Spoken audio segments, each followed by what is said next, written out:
son, I've been itching for a duel. So they squared up to each other in the middle of the rowboat trying to play it cool.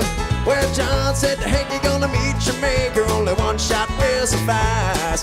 Then Hank said John and shot him down, saying thanks for the advice. Well, you better stay away from Hawkeye John, never quite know what it might be on him. He's smoking and a drinking from a dusk to dawn. Stay away from Hawkeye John. Well, you better stay away from Hawkeye John, never quite know what it might be on. Yeah, old Hank shot him and now he's gone. I sail away Hawkeye John. Hey!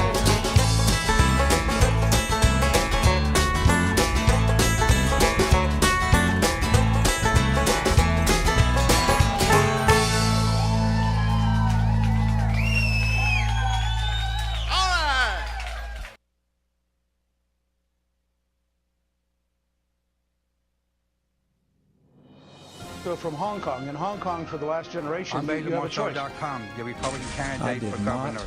have sexual relations And with I that woman. realized that this is something Miss he Lewinsky. is We're not going to inherent. be able to solve our problems if we get distracted by sideshows and carnival barkers. One Republican, one Democrat, and you discuss the issues that matter in today's local, state, national, and global politics.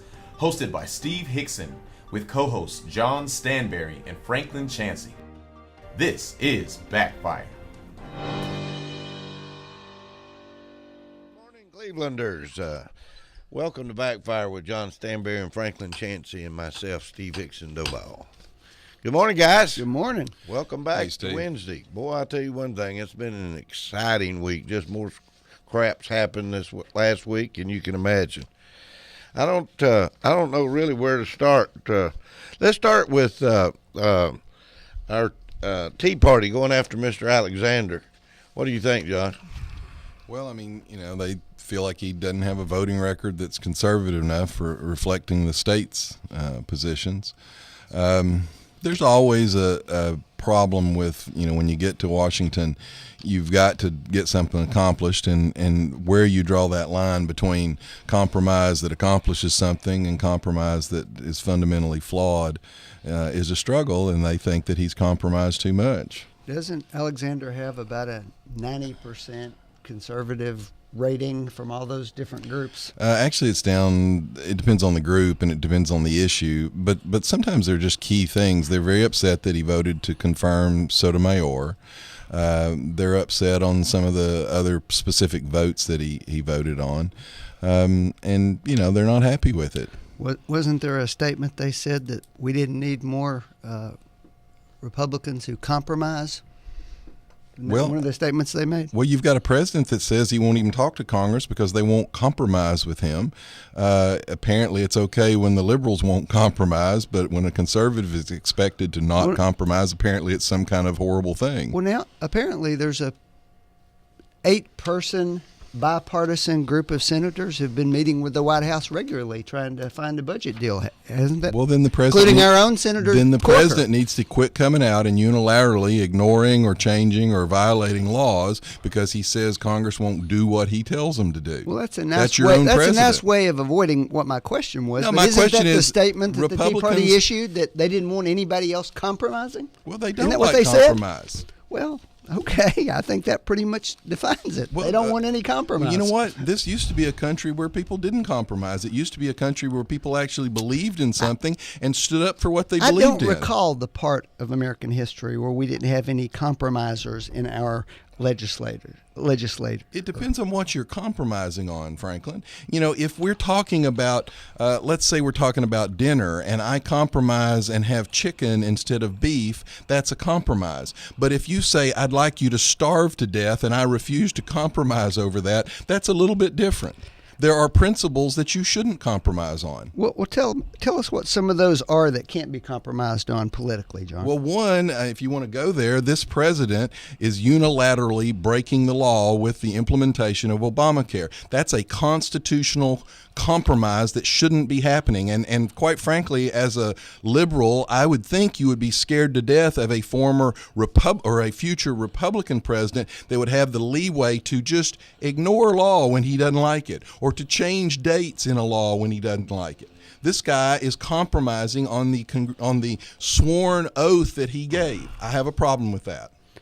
So you're saying that you want him to implement Obamacare faster? I actually do, Franklin. Because Okay. you know what? When he Okay. does that, he will have to admit that it is an absolute failure. This guy wants his law. Matter of fact, He can't implement. he can't. That's Obamacare. why he's doing it. But the point is, There's nothing there to put in place. by the Constitution, he should be going back to Congress and saying, you know what, this date isn't doable.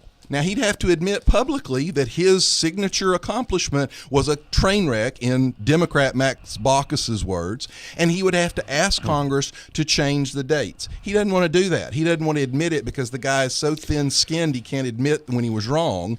So what he does is he just takes the power like a dictator to do whatever he wants. That's a fascinating argument, also a fascinating myth. I don't know how we got on this from. Well, let me give Well, you because John didn't want to Well, let answer me the give- question, let and me he give doesn't you- like the question. Well, fine, Franklin. He I tell you what, doesn't like the fact that the Tea Party is so radical, even he can't support them. Here, let me give you the facts before we move off of that. This is from the Congressional Research Service. The White House has missed half of the deadlines legally required by the Affordable Care Act. They have actually missed almost 62% of them, Franklin. Now, the Chicago Tribune, liberal newspaper that supported Obamacare, say, this is their quote, Democrats strong-armed Obamacare into law 3 years ago. Now they're busy flaunting it. That's your paper, Chicago Tribune. My paper? Well, it's the liberals' paper, saying the Democrats I are thought the Washington flaunting the Post was law. it. I thought the New York Times was it. Well, you know, take Apparently, your if pick. it's a paper in a big city, it's my paper. Actually, you're right, Franklin. Almost every paper in almost every big city is got, a liberal paper. And you got your news networks too. I guess so. Hey, let's change the subject and get off Mr. Obama for a few minutes, because I know we're going to be back there in a few minutes. But Thursday last week I was looking at the banner. And the House Judicial Oversight seeks charging committee against the DA in the case. That's Steve Bebb and that investigation that's been going on. I don't understand everything's going on, Franklin. I know you can probably help. Well, give us I got to some say, I've not been too vocal discussing this because I've known so many people involved in the process, but I'm going to comment on this article that was there in this process. I think it's a travesty. That article, I couldn't believe the quote that came out from this investigatory group. It said, "We concur with the Attorney General's office that there were no violations of the law." But nonetheless, No, actually, I think you're leaving a word out. It said prosecutable. well, that's Because of statute of limitations. well, okay. But guess what? Later in the statement, they make the statement that their congressional committee is not limited by statute of limitations, That's as correct. is the it's law. not, but it is a travesty for a political body to get involved in trying to remove an elected district attorney because of non-prosecutorial conduct. Okay, so I'm sorry. So It's what just- Franklin's it's telling it's a bad precedent, and you don't want. Oh, let me the see if I got this straight. legislature The getting president involved can in that. ignore law at his own discretion, and that's not a bad precedent. But what you're just now saying to district attorneys is, hey, if you get away with it beyond the statute of limitations, you're free. Well, first of all, you're free and clear. First of all, they didn't specify any laws that they said were broken. Number one. Well, first of all, they're not held to that, Franklin. They can remove That's someone for right. being ineffective. That's right. And I'm saying it's a very bad idea to have the independence of the prosecutor being influenced by legislators. Well, in let that me way. ask you something, Franklin. If you're just one of the regular tax-paying citizens out here, and you have a DA that, let's just say in another county, another situation, you have a DA that he's just a bad guy, and he's using his power to punish people. He's using his power to make people do what he wants. What recourse do the people have if not through their elected representatives? Because guess who investigates? The TBI. Who controls the TBI? The DA. So where is the The people's TBI, recourse? the DA does not control the TBI. The TBI is that in. is just not true. Franklin, all right, fine. Technically, he doesn't control the TBI, but he's the guy who uses the TBI in many cases to actually punish his enemies. He can call for investigations on people just whenever he wants, and then he can leak it to the paper, and But they the can publish it, and then a year later they can go, well, we didn't find But anything. the DA calls the the damage is done. TBI in when there's a reason why local law enforcement can't do that job themselves. The TBI also can be used as a tool by a bad DA to punish people. He can investigate people and leak the information that they're being investigated with front page headlines, and then when nothing is found a year later, nobody knows the difference because the damage is already done. The public has to have some recourse. That's why the Tennessee State Constitution allows the very process you're condemning. They do. It's called an election. Every 8 years, how much damage can a bad DA do to So you in 8 years? Get that changed to a shorter term if that's what you want. If it's past the statutes, what's going to become of this? He can be. They don't have to have illegality. They can have a DA that's just incompetent. Here's what's going to happen. Huh? Here's what's going to happen. Okay. They're going to convene the legislature in January, and they're going to rush a bill through in the first week seeking to remove him from office. That's what's going to happen. Now, I'm not here telling you that you have to like or dislike the district attorney in this case, or agree or disagree with anything that he said or done. I am telling you that it's a really bad idea to have the independence of the prosecutor threatened politically this way, and that's what this is. This is a political process, and make no mistake about that. Now, wait a minute. What started it? What started the whole investigation, Franklin? Oh, those are largely those articles in the Chattanooga Times. So it wasn't started by, I don't know, let's say a guy driving on the interstate pulled over, had $40,000 of cash in his car. They confiscate the money. They find no drugs. They find no indication of anything, but they keep his money anyway. It wasn't started by anything like that? Not to my knowledge. So that you kind know of, something I don't know. I know stuff like that happens. Well, John, first of all, I've been pretty vocal in my view that I don't really like the seizure process. However, the United States Supreme Court has said that it's constitutional. I don't agree with that, but that's been determined to be legal. I have not heard any relation between that event that you're talking about in this investigation. Well, frankly, you've got two city police officers that apparently were crushing pills and snorting the medication and having sex with underage girls in the patrol cars, weren't prosecuted. You don't have a problem with that?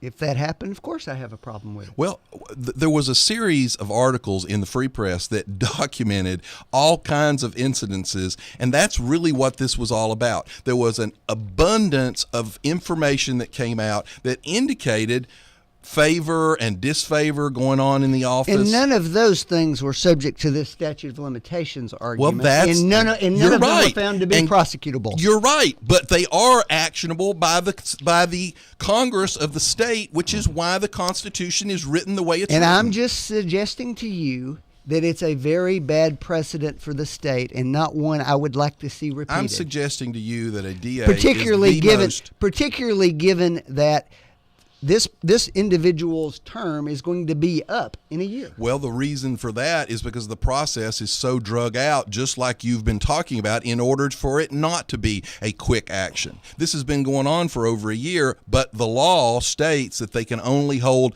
their investigation committee meetings outside of session. So they had to wait until session closed last year to start the investigation. They've now finished the investigation, but they can't vote on removal until they're in, and then they can't vote on an impeachment until they're out again. And reach the same conclusion as the AG's office, whose investigation they criticize. Actually, the AG may be in more trouble here than the district attorney, because the AG, Note a lot of people feel like the AG swept this under the rug. At the end of the article, it says he will have an opportunity to present witnesses and contrary evidence in front of the charging committee prior to them going to a vote. I'm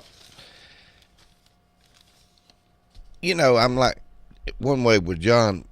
An investigation shouldn't take years to do. I mean, what in the world do we have to do to speed up an investigation? Well, just what Period. Franklin's talking about. Franklin's concerned that this will become political and that people do things on political basis. The whole reason this has taken so long is because the Constitution was written for that very reason, to slow down the process so you don't have a bunch of people come in and go, we want you to remove this guy from office. It's a very slow, very deliberative process. And the state representatives, by the way, the committee is 3 Republicans and 3 Democrats. They are very carefully weighing these facts. Mr. Bebb will probably be retired before anything becomes of it. What do you think? If I suppose he could resign, but this action would have to take place during the next session of the legislature, and that would be over by April or May. Removal or impeachment. Removal has to be voted on when they're in session. Impeachment has to be voted on after they leave session. Well, in order to do impeachment, I think they have to find evidence of a crime, don't they? I don't. The problem here. This has only happened one time before in history. So when Franklin's all alarmist, this is a bad precedent. One time in history has this happened before, and I will tell you, this has nothing to do with Bebb. I've said this for years. I understand that a district attorney needs to be insulated from political pressure. Sure, but it is the most powerful office probably in the entire state. They can ruin people's lives with the stroke of a pen. And the people need some form of recourse. And despite what Franklin wants to say about the TBI, and I'm not impugning the TBI at all, but they are an arm of the same branch of government.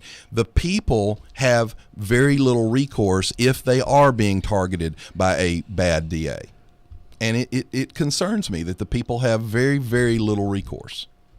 Well, I think the article you were talking about, John, in the Chattanooga Times, was 6 or 8 articles. Yeah, several of them. And I think basically the conclusion that I got to from those articles was that possibly Mr. Bebb didn't do anything wrong except mismanage the department overall, and there was some wild childs out there on the loose and that he was not aware of. Well, there were a lot of statements like, he's one of my boys, he's not going to be prosecuted, in dealing with police officers that had done things they shouldn't have done. Yeah.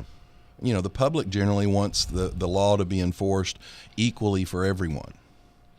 All right, changing the subject, I've got to talk about this. Duck Dynasty brother reveals why he was kicked out of the New York City hotel this week. Now, wait a minute. What are you laughing about, Franklin? I thought you'd be really... He said he was it... Face profile. Face profile or something like that. I would have thought you would have been very upset about him being profiled like this. It's sort of like it's sort of like the Oprah Winfrey thing. These events reveal is that people do have a lot of biases that they bring. No, it's exactly opposite of the Oprah Winfrey thing. If Oprah Winfrey had reacted like he had reacted, which is a normal reaction, it'd have been fine. What he did was joke about it, laugh about it, understand that his demeanor in New York City was a little out of place, and that it was normal for people to be a little unnerved by that. I actually saw Oprah Winfrey say that nobody needed to apologize to her. Wasn't that her statement? That was after she got in trouble for calling the store racist. She didn't get in trouble. Yes, she did. Matter of fact, the store owner over there and the clerk say that her version of the events weren't even true or accurate. Didn't happen. Well, I just don't think that New York was quite ready for Duck Dynasty guys. They were in town and was on every show that they had in New York. That was amazing to me. What was amazing is that it wasn't recognized. That he wasn't recognized as much as you see them on television. Oh, I know. Yeah. Well, but that's not in New York City. Yeah. Yeah, in New York City, the doorman evidently doesn't watch TV in this hotel. Well, he doesn't watch Duck Dynasty. I doubt if anybody in New York watches Duck Dynasty that much. I bet they will now, though. Hey, Lord. Let me ask you something. Is Obamacare dead? No. What's going to happen? It's going to be fully implemented. When would that happen, Franklin? Oh, gradually over the next couple of years. Sure. It's like saw this article yesterday. Rick Perry down in Texas been this huge critic of it, but it came out yesterday that he's actually going to take some Obamacare funding for some programs in his state. Well, he has Franklin. His taxpayers in his state pay federal taxes. He has a obligation to the people of Texas. He said to get some of they their money weren't going back. to take any of it. They weren't going to participate Franklin, in it. here's a question George Will asked in a piece he wrote Thursday. He said, where does the Constitution confer upon presidents the executive, now this is Obama's words, executive authority to ignore the separation of powers by revising laws unilaterally? Where does the Constitution give Obama that right? Well, there are other laws that apply to this situation besides the specific Obamacare Act. Franklin, 62% of all the deadlines and mandates in Obamacare have been missed up to this point. How is that not violating the law? There are laws on the books, John, that give rulemaking authority to the... It's not rulemaking, Franklin. The law says this will happen on, let's say, July 31st. The president just said, you know what? I'm not going to do it on July 31st. I'm going to wait until July 31st of next year to do it. Where does the Constitution give the president the authority to unilaterally ignore the law? As I said, I think other statutes working in conjunction with that do confer that authority. Well, let me give you a better explanation of that. This is from a 1977 interview with Richard Nixon by David Frost. Frost asked, so what in a sense you're saying is that there are certain situations where the president can decide that it's in the best interest of the nation and do something illegal? Nixon says, well, when the president does it, that means it's not illegal. Frost said, by definition. Nixon said, exactly.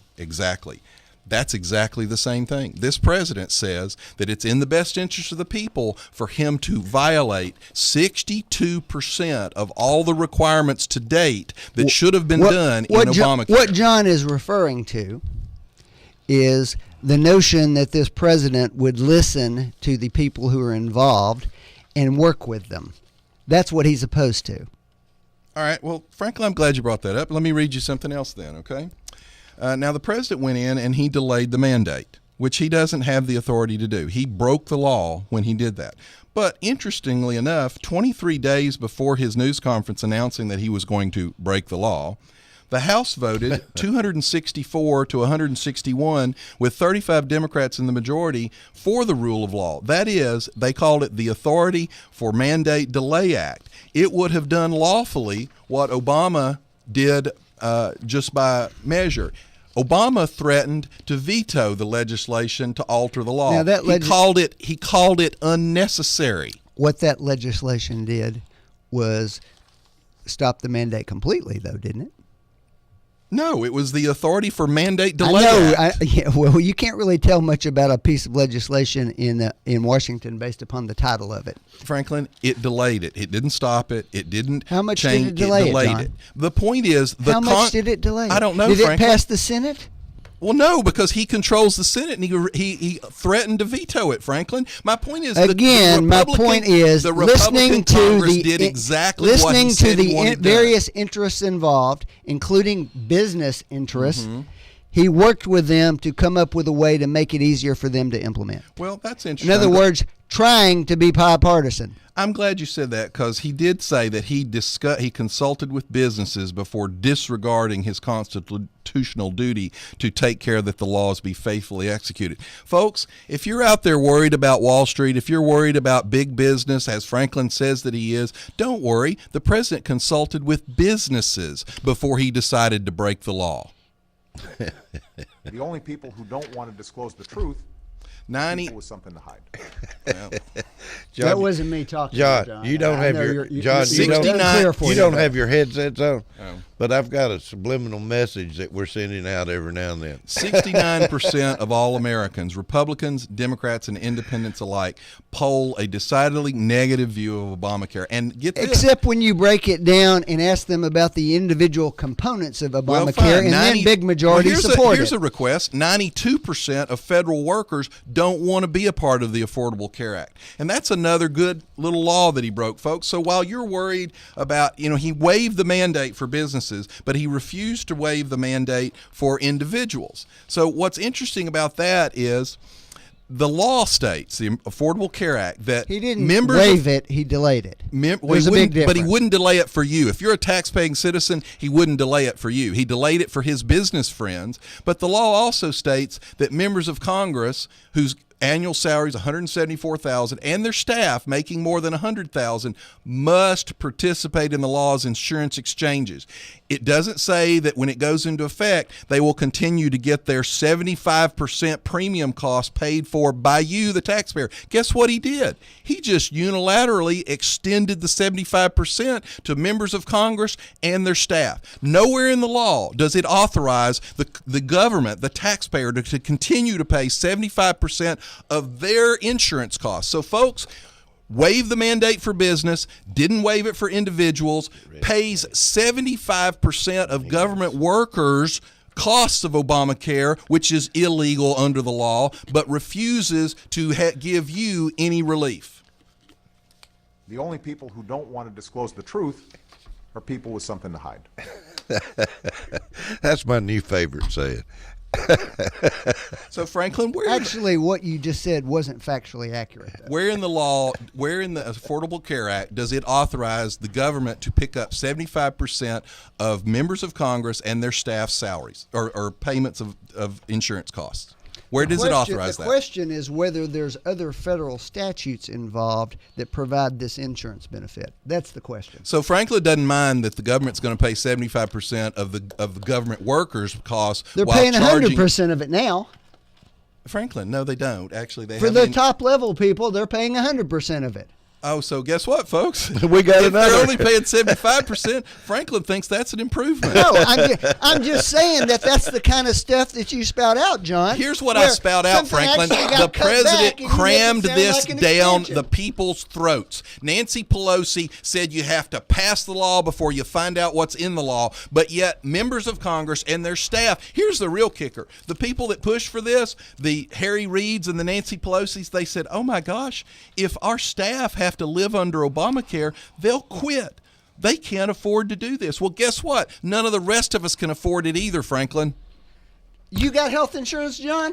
Yeah, I have to pay for it. I guess you can afford it. Guess what? I'm a single sole business owner, Franklin. Nobody does anything for us. We pay our taxes, and the government does absolutely nothing for us. So what is it you have to do under Obamacare, John? What do you got to do that's different than what you're doing now? Well, first thing I've got to do, Franklin, is I'll have to submit to a panel, the Payment Advisory Board panel, that will decide whether I'm a good candidate for my medical care, which, I don't know, it's a lot like what Sarah Palin called a death panel.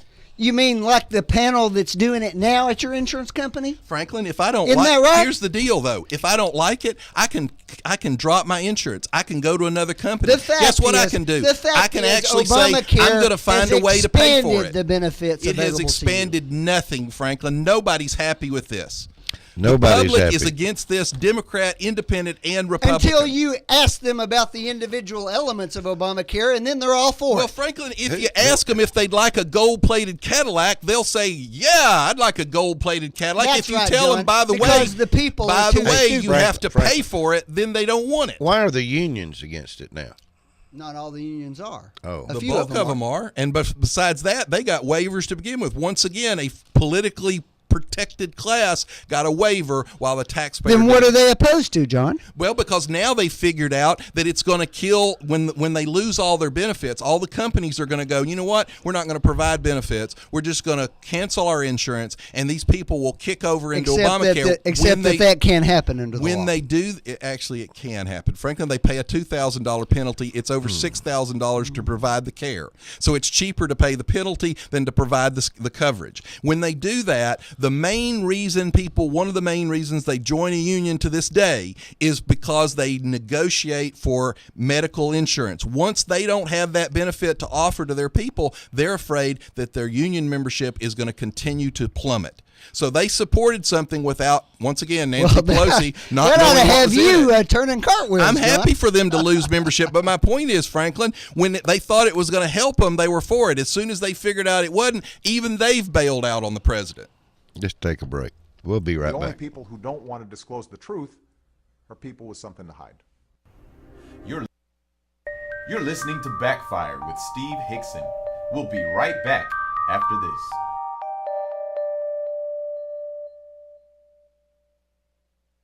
You are listening to WOOP-LP, Cleveland, Tennessee.